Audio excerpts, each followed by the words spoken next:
আমি অপূর্ব চ্যানেলের পক্ষ থেকে আমি অপূর্ব রয়েছি আপনাদের সাথে। আর আজকে আমি কথা বলবো ভারতীয় মেডিকেল ভিসা নিয়ে। একটি দারুণ সুখবর আছে, সেই সুখবরটি নেই।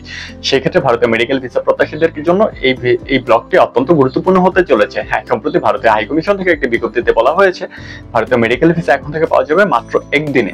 এখন বলতে পারেন মাত্র একদিনে কিভাবে? অ্যাপয়েন্টমেন্ট ডেট পেতেই তো 2 দিন 3 দিন বা কখনো কোনো 7 দিন লাগে। হ্যাঁ, এখানে একটি ছোট্ট করে কথা লেখা আছে, সেটা হচ্ছে শর্ত প্রযোজ্য। বিস্তারিত কিছু এখনো জানানো হয়নি, তবে খুব শীঘ্রই ভারতীয় মেডিকেল ভিসা একদিনে পাওয়ার জন্য কার্যক্রম শুরু হয়ে যাবে। সেটি কি?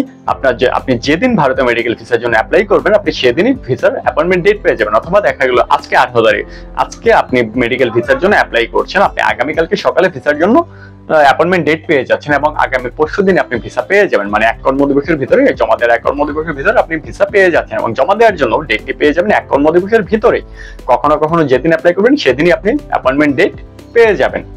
তো সেই ক্ষেত্রে বলা যায় ভিসার জন্য আসলে অ্যাপয়েন্টমেন্ট ডেট সংক্রান্ত জটিলতা অনেকাংশেই কমে যাচ্ছে। আমরা জানি অলরেডি যে যমুনা ফিউচার পার্কে অ্যাপয়েন্টমেন্ট ডেট 4 কর্মদিবসের ভিতরে পাওয়া যাচ্ছে, যেটা আমার প্রিভিয়াস ভিডিওতে বলা আছে। তো 4 কর্মদিবসের ভিতরে অ্যাপয়েন্টমেন্ট পাওয়া যাচ্ছে, কপাল ভালো হলে অনেক সময় 1 কর্মদিবসেও আপনাদের অ্যাপয়েন্টমেন্ট ডেট পাওয়া যাচ্ছে। তো সেই ক্ষেত্রে আমি বলবো যে এটি অনেক ভালো একটি দিক এবং অনেক ভালো হচ্ছে যারা করছেন, ভিসার জন্য যাচ্ছেন তাদের জন্য অনেক উপকারী একটি দিক। আর মেডিকেল ভিসার জন্য যেটি করতে হবে সেটা হচ্ছে আপনার সকল কাগজপত্র সঠিকভাবে লাগবে এবং একটি নির্ভুল অ্যাপ্লিকেশন ফর্ম লাগবে। নির্ভুল অ্যাপ্লিকেশন ফর্মের পর যেটি লাগবে সেটি হচ্ছে যে আপনার একটি 2x2 সাইজের ছবি লাগবে এবং পিছনে এরকম সাদা ব্যাকগ্রাউন্ড লাগবে, নাক কান মুখ যেন ক্লিয়ারলি বোঝা যায়। তারপর হচ্ছে আপনি যে অ্যাপয়েন্টমেন্ট ডেটটি নিয়েছিলেন সেই অ্যাপয়েন্টমেন্টের যে কাগজ আছে সেই কাগজগুলো লাগবে। এটা হচ্ছে অ্যাপ্লিকেশনের সময় লাগবে না, অ্যাপ্লিকেশনের সময় জাস্ট হসপিটালের নামটা লিখতে হবে। এটা করার পর আপনার হচ্ছে যে ওই কাগজপত্রগুলো নিয়ে বাকি সব যে সকল কাগজ, এর বাইরে যে সকল কাগজপত্র লাগে সেটা হচ্ছে যে আপনার ব্যাংক স্টেটমেন্ট লাগবে, ডলার এন্ডোর্সমেন্ট থাকলে ডলার এন্ডোর্সমেন্ট লাগবে। তারপর হচ্ছে যে আপনার পাসপোর্টের 2য় এবং 3য় পেজের ফটোকপি লাগবে, প্রিভিয়াস কোনো ভিসা থাকলে তার ফটোকপি লাগবে, এক্সিট এবং এন্ট্রি সিল গুলো লাগবে। এই সব কিছু নিয়ে তারপর হচ্ছে এর বাইরেও যেটা লাগে বাসার বিদ্যুৎ বিলের কপি, যেটা মোস্ট ইম্পর্টেন্ট। এবং ভিসা অ্যাপ্লিকেশন ফর্ম পূরণ করার সময় বাসার বিদ্যুৎ বিলের কপিটা একদম হুবহু দিতে হবে, বাসার বিদ্যুৎ বিল আপনার যেভাবে আছে ঠিক সেভাবে। তাহলে হচ্ছে যে আপনার ভিসা সংক্রান্ত কোনো জটিলতা হবে না। এই সকল কাগজপত্র সঠিকভাবে পূরণ করে নিয়ে তারপর হচ্ছে যে জব করলে আপনার এনওসি লাগবে, বিজনেস করলে ট্রেড লাইসেন্স লাগবে, আর যদি স্টুডেন্ট হন তাহলে স্টুডেন্ট আইডি অথবা কলেজ থেকে প্রত্যয়নপত্র, যদি আপনার আইডি কার্ড না থেকে থাকে বা ভ্যালিড আইডি কার্ড যদি না থেকে থাকে।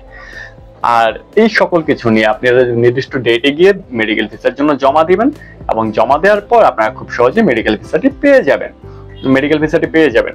কিন্তু মেডিকেল ভিসার যেটা হচ্ছে আপনার অ্যাপয়েন্টমেন্ট যেটা নিয়েছেন ইন্ডিয়ান ডাক্তারের কাছ থেকে সেটি মোস্ট ইম্পর্টেন্ট। আপনার অ্যাপয়েন্টমেন্টে যদি কোনো ধরনের কোনো ঝামেলা থাকে অথবা অ্যাপয়েন্টমেন্ট যদি গভর্নমেন্ট রুলস অনুযায়ী না হয়ে থাকে তাহলে আপনার মেডিকেল ভিসাটি কিন্তু রিজেক্ট হয়ে যেতে পারে। আর আপনার যদি কোনো অ্যাটেন্ডেন্স না প্রয়োজন হয় সেই ক্ষেত্রে আপনাকে একটা ডিক্লারেশন দিতে হবে যে আপনি সম্পূর্ণ সুস্থ আছেন, আপনার মেডিকেল ভিসার জন্য আপনার কোনো অ্যাটেন্ডেন্স প্রয়োজন নেই। এই ডিক্লারেশনটা আপনাকে দিতে হবে, তাহলে আপনারা খুব সহজে মেডিকেল ভিসাটি পেয়ে যাবেন। তবে সবচেয়ে খুশির খবর যেটা হচ্ছে মাত্র একদিনের ভিতর ভারতীয় মেডিকেল ভিসা চালু হচ্ছে এবং এটি চালু হওয়ার পর আমি যদি বলি যে সম্ভাব্য কবে থেকে চালু হতে পারে, তাহলে আমি বলবো যে ভারতের নির্বাচনগুলো শেষ হলে জুনের 10 তারিখ থেকেই হয়তোবা মাত্র একদিনের ভিতর ভারতীয় মেডিকেল ভিসা কার্যক্রম চালু হওয়ার সম্ভাবনা রয়েছে। আর তখনই বিস্তারিত সকল শর্ত সম্পর্কে আমরা জানতে পারবো। এই মুহূর্তে শুধু শর্ত প্রযোজ্য বলা হয়েছে, কিন্তু কি কি শর্ত আছে সেটি বলা হয়নি। তবে আমার মনে হচ্ছে যে তেমন কোনো কিছুই শর্ত থাকবে না, শর্ত আমি যেগুলো বললাম সেগুলোই থাকবে। আসলে ডকুমেন্টেশনের উপর সবকিছু ডিপেন্ড করে। আপনার ডকুমেন্টেশন যদি ঠিক থাকে তাহলে আপনার ভিসা নিয়ে কোনো ধরনের কোনো জটিলতা হওয়ার কোনো চান্সই নেই। তো এই ছিল ভারতের মেডিকেল ভিসা সম্পর্কিত আমার কাছে আপডেট। পরবর্তী আপডেট পেলে অবশ্যই আমি আপনাদেরকে জানিয়ে দেবো। সেই পর্যন্ত ভালো থাকুন, সুস্থ থাকুন, দেখা হচ্ছে নতুন ভিডিওতে। ধন্যবাদ।